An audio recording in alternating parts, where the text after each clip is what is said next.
96 degrees in the shade. Real hot in the shade.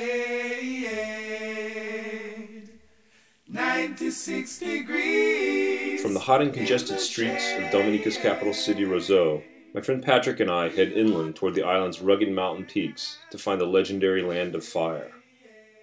Following a narrow, winding roadway, skirting deep ravines and dodging washed-out gullies and potholes, is a short but heart-stopping drive to the village of Laudat, where we meet our guide for the demanding 8-mile round-trip trek into the misty jungle of the Morne Trois Pitons National Park.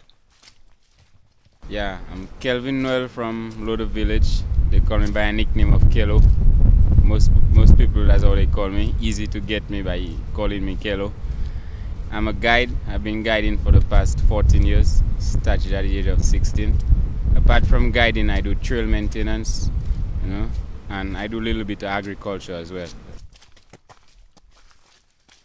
Today we're hiking to the Boiling Lake, but we'll be starting exactly from the Titus Gorge, which will be going through the rainforest, through the elfin woodland, down to the Valley of Desolation where we have the ephemeral vegetation, and it will take us across to the Boiling Lake.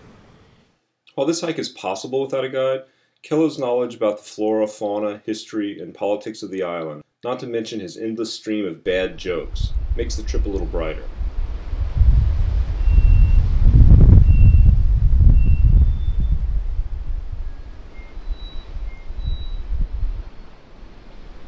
What's that called? Mountain Whistler, or scientifically the Rufous Throated Solite, or in Creole, Souffle Montagne. Souffle is whistle, montagne means mountain.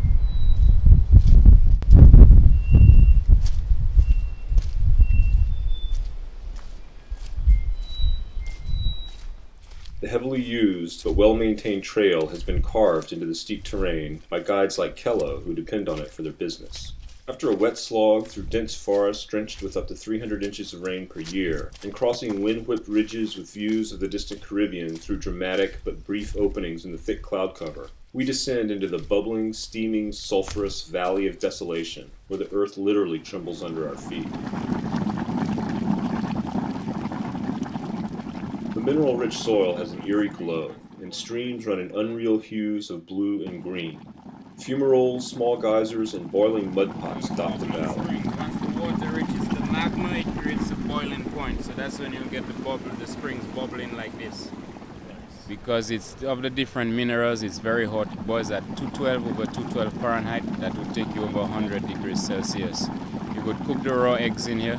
Normally I do that for the people for the past couple of years since I've been hiking in here.